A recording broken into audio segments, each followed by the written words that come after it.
Are once again investigating a shooting at a movie theater. The latest happened in Scarborough. A theater was shot at twice overnight. As Brittany Billette shows us, the cinema was recently targeted just days ago.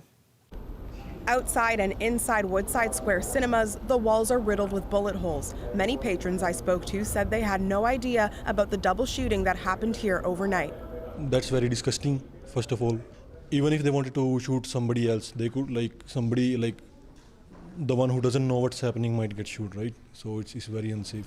Police say the first rounds were fired at around 10:30 p.m. Saturday. At the time, the theater, which plays mostly South Indian and Tamil films, was closed and no one was inside. Police began their investigation, and then hours later, the theater was shot at again, just before 6 a.m. Sunday.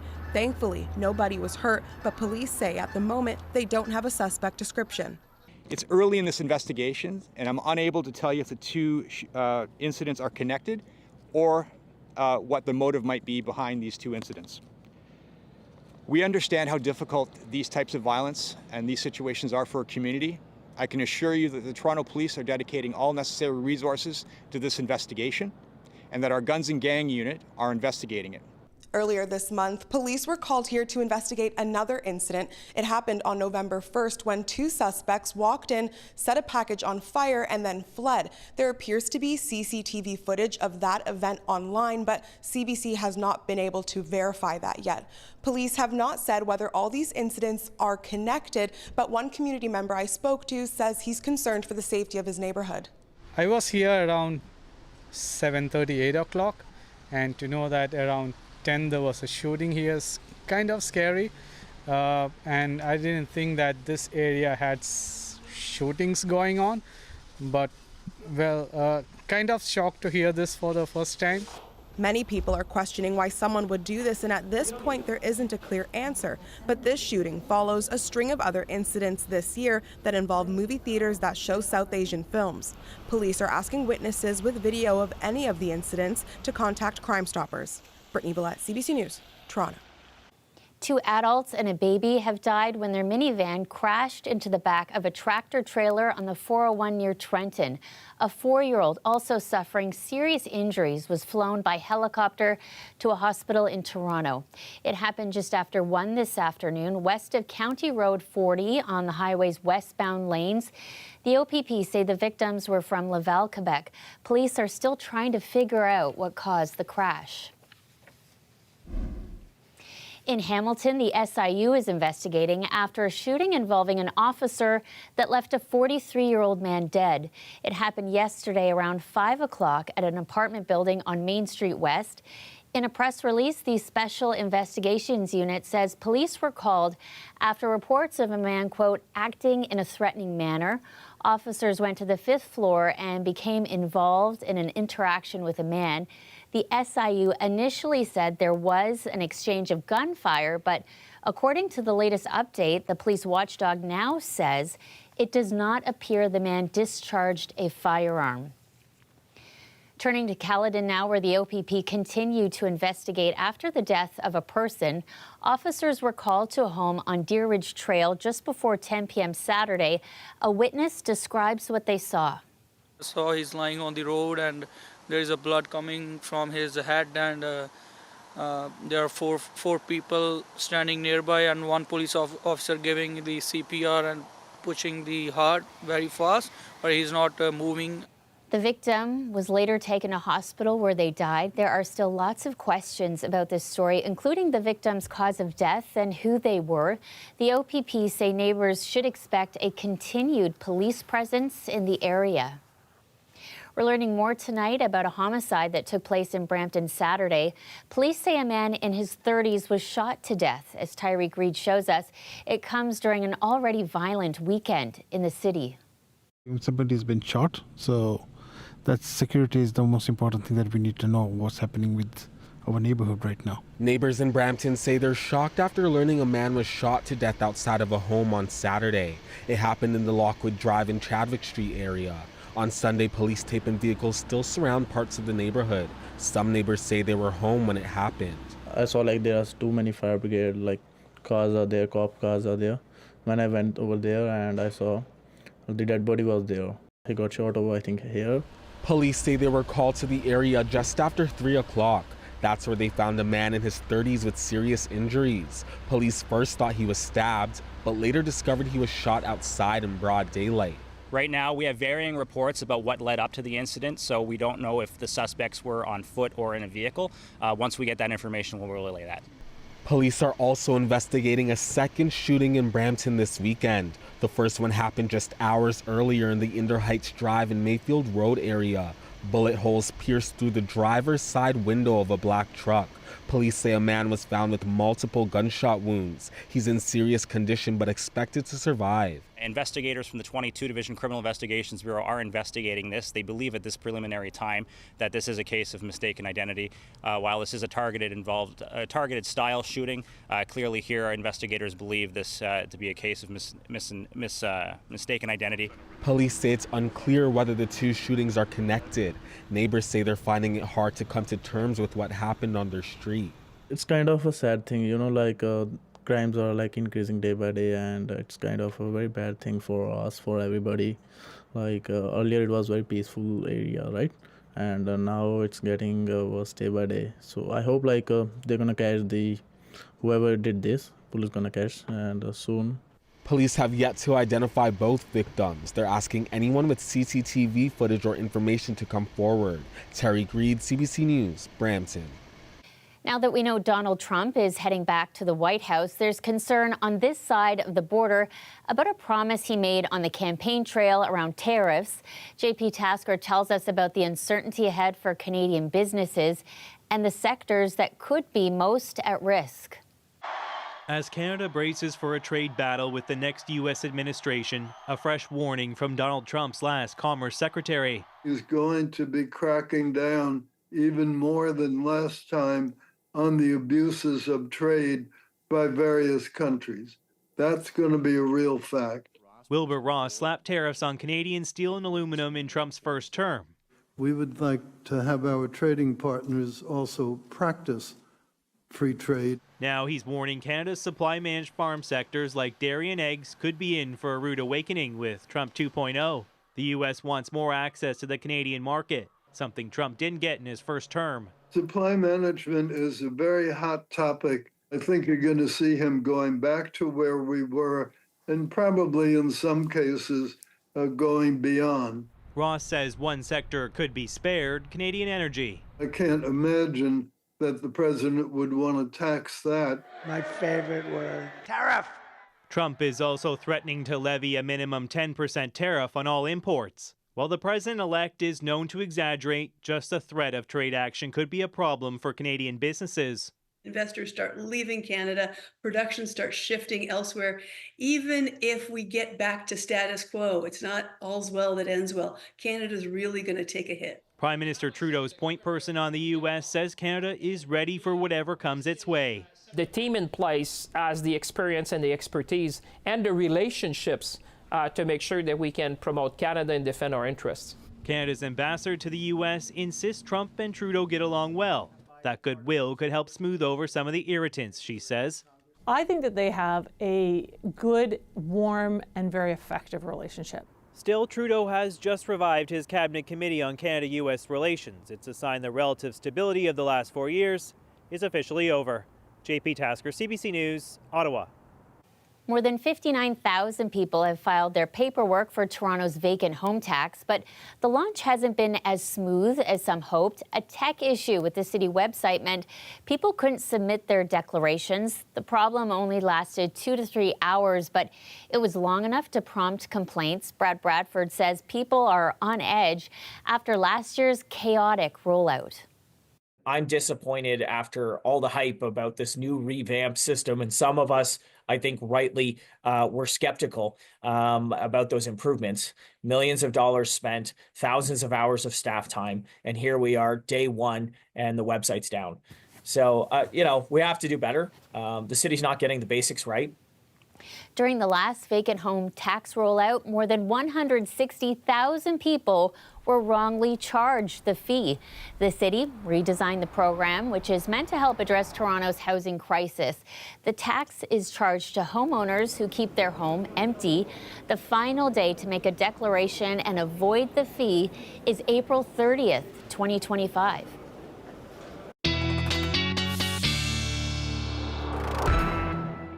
Looking live at Toronto this hour, some severe storms moving through southwestern Ontario and the Golden Horseshoe over the past hour with some pretty intense winds. Environment Canada just putting out a severe thunderstorm watch for the city of Toronto, warning of gusts up to 90 kilometers with potential for tree damage, power outages, and even an isolated tornado. Sophia joining us now for our first look at the forecast. This is really capping off what's been a really gloomy and wet day out there. Shannon, not only was it gloomy out there today, it was foggy as well. Around the dinner hour in parts of the GTA and the Hamilton area, visibility was only about 3 kilometers in this dense fog that is now cleared out and moved into parts of the Halliburton and Bancroft area, part and parcel of this moisture-laden southerly. I gotta do it again, sorry.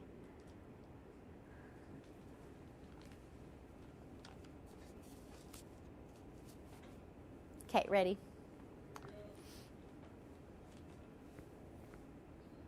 We'll get back to Sophia in just a few moments. Turning now to Remembrance Day, just around the corner, Sunnybrook Hospital is once again raising funds in support of our veterans. A sea of flags have been planted outside the hospital, honoring those who've served our country. Take a look.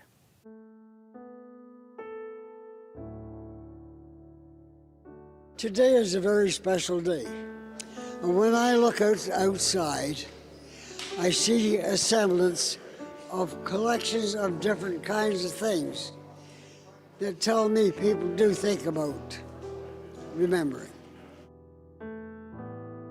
I couldn't believe the sea of red and white and the flags out here. And I thought, boy, that's a moving sight that I'm looking at.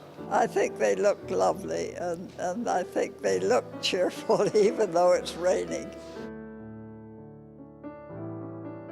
I think Canadians need to remember our history and really reflect on what it meant for these young men and women to go off to fight, to sacrifice their lives, their health, their families for our freedom.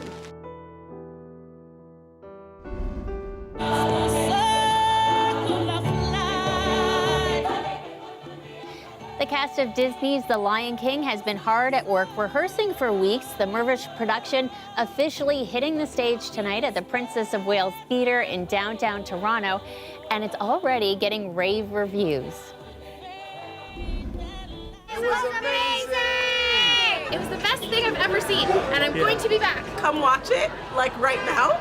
It's a must-see. 10 out of 10 would recommend. Really, really, really good. The musical is running now through next April. We're heading into a quick break.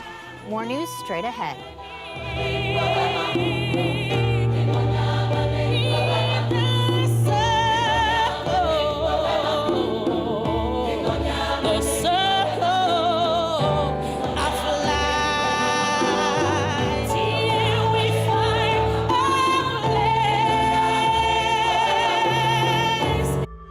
Health officials in BC are reporting the first suspected human case of bird flu contracted in Canada. A teenager has tested positive for H5 avian influenza. As Yvette Bren tells us, this comes after large outbreaks in poultry in both BC and Washington state.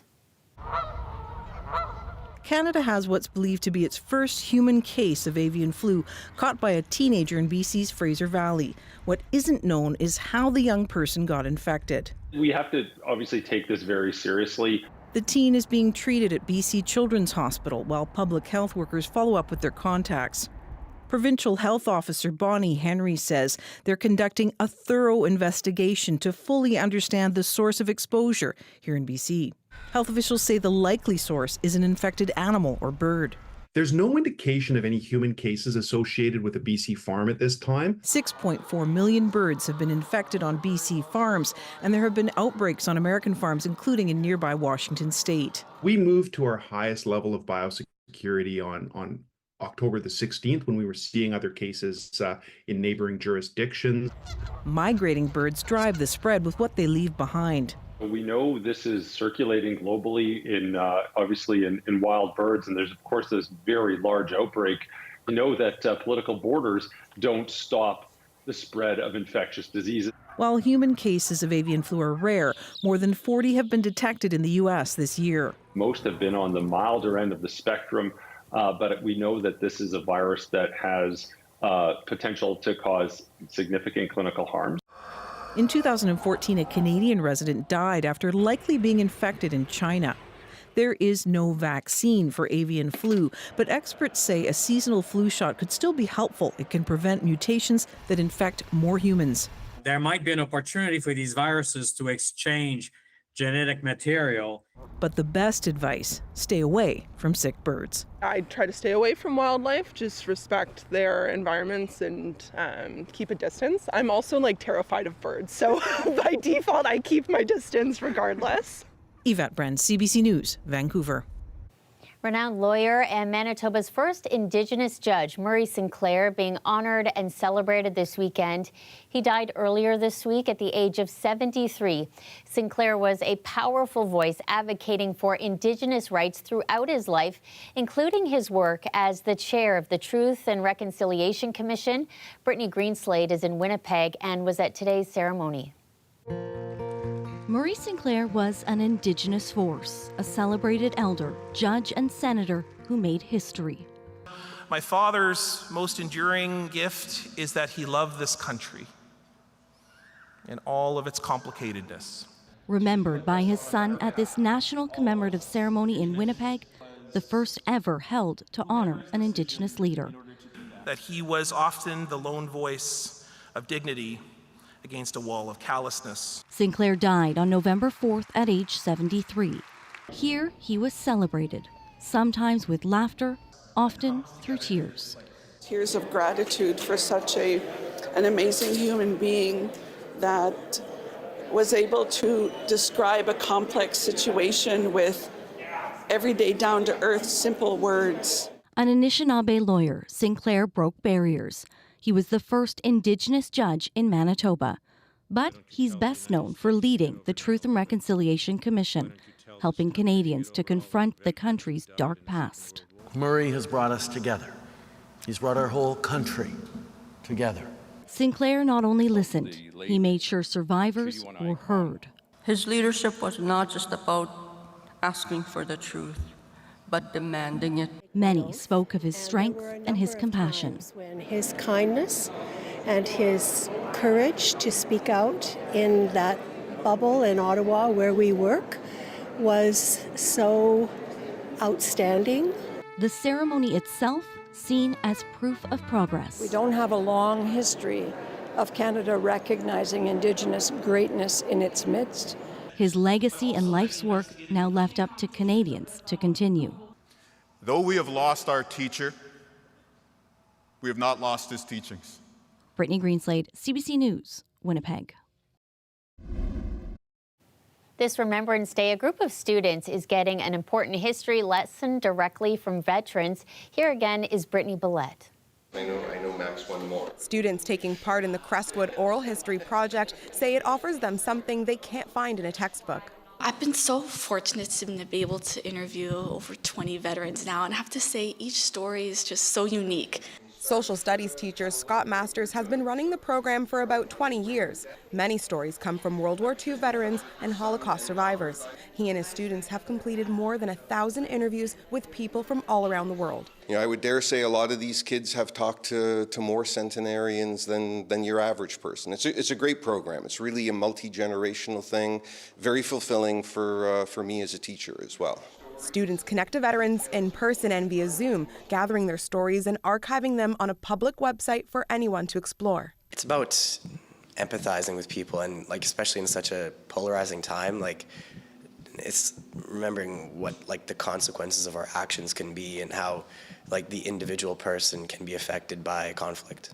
They've also digitized their photos and mementos, including those of Rex Arnett, a retired Royal Canadian Air Force pilot officer. He was part of a diversionary squadron during World War II and turns 100 the day after Remembrance Day. It was quite an honor, really. Yeah, and the students were really bright, and they asked good questions. And I also received lovely letters from some of them. Yeah, a very nice experience. Students say speaking to veterans like Arnett have changed the way they think about war and Remembrance Day. Because wars are always seen like in aggregate statistics, like you'll be like, oh, like 1 million people died or something like that. But like, these are people, and in the oral history project, you'll get to learn from these people who participated in the war. It's not just about, remembering the sacrifices they did. They changed society in so many ways forever. Masters says he and his students will keep interviewing and archiving for as long as possible in hopes of showing the people behind the history. Brittany Billette, CBC News, Toronto. Here's a live look at Toronto. A severe thunderstorm warning with wind gusts up to 90 kilometers an hour. Environment Canada also saying a tornado is possible for a number of areas from Hamilton to Toronto, Milton, Burlington, Brampton, and more. Sophia is back now. Everyone hoping for calmer conditions ahead of Remembrance Day. Well, if you're opening up your app and checking out the forecast for Remembrance Day, don't be too disappointed when you see the rainfall icons in your pictures there. It's maybe slightly overdone. Yes, there is the chance for some rain, especially early morning. Most areas in the south should be fairly clear for ceremony and tribute timing around 11, including into the nation's capital region, where the majority of those showers will have moved out. And for those of you in the Toronto, Hamilton, Niagara, and London area, better chance of some isolated light showers, Barrie, Bancroft, Parry Sound, and north towards the Nickel Belt for Remembrance Day, where even north of Timmins we could see a little bit of light flurry activity sag south through Monday afternoon and evening, all part and parcel of this Alberta Clipper. Will also bring a potent cold front and some gusty winds around the Georgian and the Huron shores Monday afternoon and Monday evening. Could toss around some loose objects and even lead to some localized power outages. You could see the remainder of this 10 to 20 millimeters of rainfall from this secondary system, this Alberta Clipper, that will also really drop temperatures as it shifts winds to the northwest from this southerly flow that we have today and tomorrow that are boosting temperatures. You'll divide Monday's daytime high in half and then some for Tuesday and Wednesday. And you're closer to seasonal really all week. A little bit chillier in the nation's capital region. It's when we start seeing 7 days like this, where you're consistently about 7 degrees or less for about 7 days, that we start thinking about maybe putting on the winter tires. You're a little bit a ways from that in parts of southwestern Ontario, where you even clock in a few days in the double digits. But even though we are a bit chilly, we are calm for the majority of this work week and clocking in plenty of hours of sunshine. And with the hours of darkness getting greater for every night and those earlier sunsets, this is quite nice for combating that November gloom. Shannon. We'll take the sunshine. Thanks, Sophia. That's our show tonight. Thanks so much for watching. We'll see you again next weekend.